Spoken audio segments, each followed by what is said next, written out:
ترکیے کے صدر رجب طیب اردوان صاحب نے خطاب کیا، اس پر میں آتا ہوں.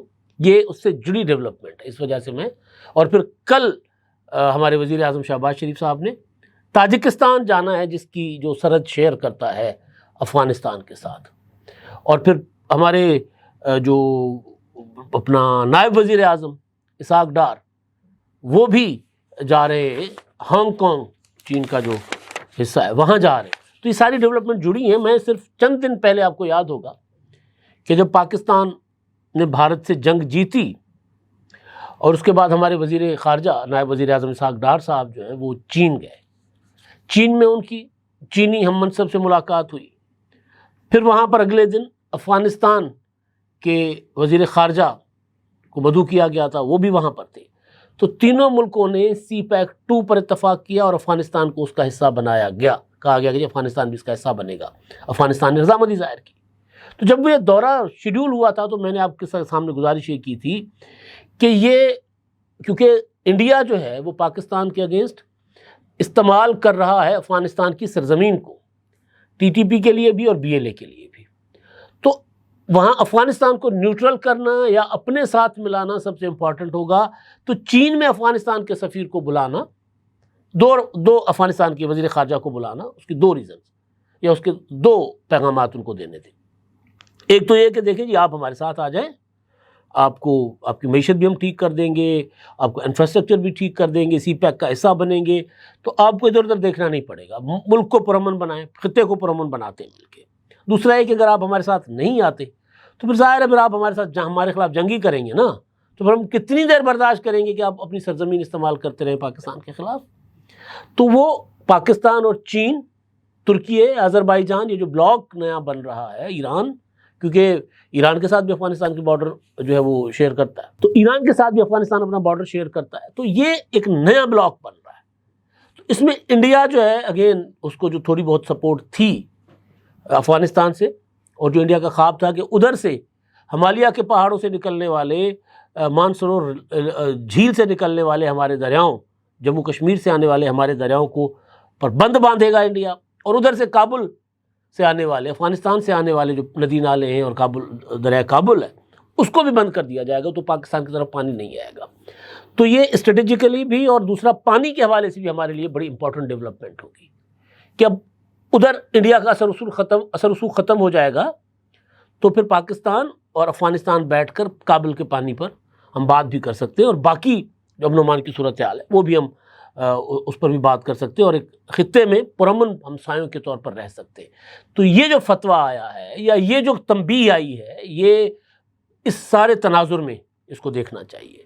یعنی افغان حکومت جو ہے وہ کم از کم وہ جو ملاقات ہوئی ہے اپنا بیجنگ میں افغان وزیر خارجہ کی، پاکستان اور چین کے وزیر وزرائے خارجہ سے، وہ اس کا اثر اب آنا شروع ہوا ہے. ظاہر ہے تھوڑا سا اس میں وقت لگے گا چیزوں میں. تو یہ بڑی ڈیولپمنٹ، اور انڈیا کو، اسرائیل کو یہ پیغام ہے کھلا، اب نہیں. جو اس پیغام کا اگلا حصہ میں آپ کو بتا رہا ہوں، جو اپنا آذربائیجان میں تقریب ہوئی ہے. اب اس تقریب میں وزیر اعظم شہباز شریف صاحب کا جملہ، ایک جملہ کوٹ کروں گا، زیادہ لمبی بات نہیں ہے اس میں. انہوں نے کہا تھا کہ جی پہلے کہا جاتا تھا کہ 2 جان ایک جسم، 2 جسم ایک جان، لیکن کہتے اب وہ محاورہ ہم نے یہ کر دیا کہ نہیں، 3 جسم ایک جان، پاکستان، ترکیے، آذربائیجان. آذربائیجان کے ترکیے کے صدر رجب طیب اردوان صاحب نے کہا کہ جی ہم 3 ریاستیں، 3 ممالک اور ایک قوم ہے. تو یہ جیسچرز ہوتے ہیں نا دنیا کو بتانے کے لیے. اب ظاہر ہے اس میں کل کو ایران بھی شامل ہو جائے گا، دوسرے بھی شامل ہو جائیں گے.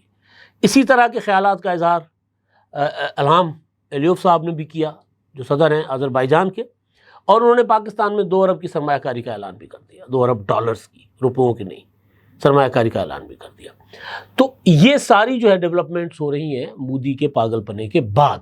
یعنی پاکستان اسٹرانگ ہو رہا ہے اور ادھر انڈیا تنہا ہوتا جا رہا ہے. اور اسرائیل کے لیے بھی واضح پیغام ہے کہ ہم اب ایک پر حملہ، سب پر حملہ. بنیادی چیز یہ ہے. اب اگلا اس کا جو ہوگا فلسطین کی طرف، جب یہ سارے معاملات سنبھلیں گے تو فلسطین کی طرف معاملات جائیں گے. اچھا جی، ایک اور چیز جو میں نے آپ کے سامنے رکھنی تھی وہ میں انٹرو میں بھول گیا، وہ بڑی مزیدار خبر ہے۔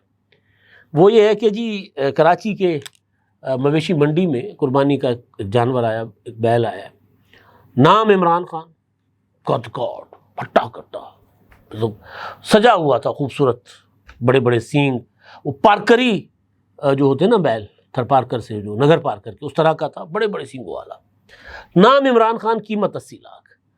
تو بندہ سوچے کہ عمران خان سے محبت کرنے والے عمران خان کو 80 لاکھ میں بیچ رہے ہیں، اور بیچ رہے ہیں قربانی کے لیے۔ تو بس اتنی سی میں بات کروں گا کہ 7 جون کو پھر اگر وہ بک گیا 80 لاکھ، یا قیمت کم بھی ہو گئی 2-4 لاکھ ادھر ادھر ہو کر وہ بک بھی گیا، تو کٹے گا نا، قربان ہی ہوگا نا عید الاضحیٰ پر۔ تو شیخ رشید صاحب کہتے تھے کہ جی عید کے سے پہلے بڑی قربانی ہوگی، تو یہ تو عید پر عمران خان کی قربانی ہوگی، لیکن عمران خان یہ والے اپنے نہیں، لیڈر جو ہے وہ نہیں، عمران خان نام کا جو ڈھگا ہے جو قربانی کے لیے لایا گیا تھا۔ ویسے ڈھگا صرف وہی نہیں ہے، بہرحال۔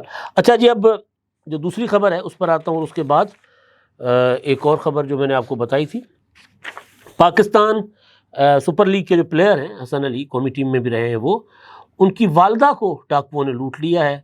میڈیا رپورٹ کر رہا ہے کہ نامعلوم ڈاکوؤں نے حسن علی کی والدہ جو شہر گجرانوالہ کے علاقے لدھے والا وڑائچ میں وہاں یہ واقعہ پیش آیا ہے، اور وہ مقامی بازار میں خریداری کے لیے جا رہی تھیں۔ موٹر سائیکل سواروں نے علی حسن کی والدہ کو روکا اور موقع سے فرار ہونے سے قبل پرس ان کا جو زبردستی چھین لیا، جس کی مالیت 23 لاکھ روپے۔ 23 لاکھ کا پرس لدھے والا وڑائچ میں وہ شاپنگ کے لیے خاتون وہ لے کر جا رہی تھیں۔ ظاہر ہے یہ زیادتی ہوئی ہے، غلط ہوا ہے، لیکن میں تو حیران ہوں کہ آپ نے اگر دیکھا ہوگا لدھے والا وڑائچ تو چھوٹا سا پنڈی ہے نا، وہاں پر وہ لوکل بازار اپنے میں شاپنگ کے لیے وہ گئی ہیں، اور 23 لاکھ کا پرس ساتھ لے کر جا رہی ہے، یعنی دنیا جان کو شریکوں کو ساڑھنے گئی ہوگی نا۔ بہرحال یہ زیادتی ہے، اور ان کے ساتھ جو چھینا جھپٹی ہوئی ہے یا اس کا ازالہ ہونا چاہیے، اور امن و امان ہونا چاہیے بھائی، لوگ جو ہے وہ سکون سے رہ سکیں۔ بے شک ان کے پاس پیسہ ہے تو اس کو انہوں نے شو کرنا ہے، شریکوں کو اگ لانی ہے تو لگاتے رہیں، لیکن امن و امان بہرحال ہونا چاہیے۔ اچھا جی، اب آخری جو خبر ہے نا وہ بڑی امپورٹنٹ ہے، اور وہ خبر ہے پنجاب کے حوالے سے، سیکیورٹی ذرائع سے یہ رپورٹ ہو رہی ہے۔ ڈان اخبار نے خبر رپورٹ کی ہے۔ ڈان ظاہر بہت معتبر اخبار ہے، موقر اخبار ہے۔ ڈان نے خبر یہ دی ہے کہ محکمہ داخلہ پنجاب کے 2023-24 کے آڈٹ رپورٹ میں انکشاف ہوا ہے کہ اس کے ماتحت اداروں سے 24 کروڑ 55 لاکھ روپے سے زائد مالیت کا اسلحہ اور گولہ بارود جو ہے غائب ہو گیا۔ میں نے اوپر کہا تھا پولیس، لیکن یہ ماتحت ادارے جتنے بھی محکمہ داخلہ میں پولیس اور دیگر سیکورٹی کے ادارے، صوبائی جو ادارے ہیں وہ۔ اچھا جی، پنجاب اسمبلی میں پیش کی گئی رپورٹ میں یہ انکشاف ہوا ہے، جس میں 12 اضلاع کے پولیس اسٹور سے اسلحے کی چوری، غائب ہونے اور عدم بازیابی کی تفصیلات دی گئی ہیں۔ رپورٹ میں گمشدہ ساز و سامان کی کل مالیت 24 کروڑ 55 لاکھ روپے، وہ جو میں نے اوپر بتایا وہ بتائی گئی ہے، اور جس میں D P O office Muzaffar گڑھ سے 2021 سے 2023 کے درمیان 8 کروڑ 34 لاکھ روپے سے زائد مالیت کا اسلحہ غائب ہوا۔ اسی طرح D I G operation Lahore کے دفتر سے 4 کروڑ 71 لاکھ روپے، پولیس آفس لاہور سے 4 کروڑ 68 لاکھ روپے، اور اسی طرح ملتان جو ہے سی پی او دفتر ملتان، وہاں سے سی پی او دفتر ملتان سے 74 لاکھ روپے سے زائد مالیت کی رائفلز اور گولہ بارود غائب ہوا ہے جی۔ سینٹرل جیل لاہور سے 2009 میں مختلف افسران کو دی جانے والی رائفلز کا ریکارڈ موجود نہیں ہے، موجود ہی نہیں ہے۔ اچھا جی، ڈی پی او سیالکوٹ کے دفتر سے 56,74,000 روپے کا اسلحہ غائب ہے۔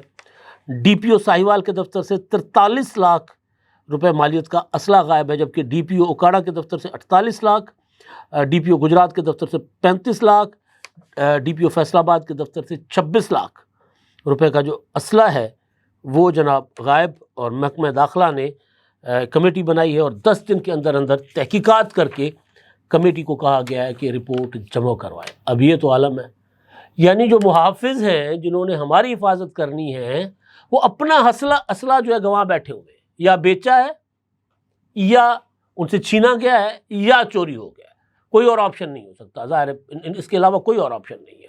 تو اپنے اسلحے کی حفاظت نہیں کر پا رہے، تو پھر حسن علی کی والدہ لدھے والا وڑائچ میں اگر 23 لاکھ کا پرس لے کے نکلیں گی تو پھر ان سے تو چھینا ہی جائے گا۔ اب تک کے لیے اتنا ہی، اللہ حافظ۔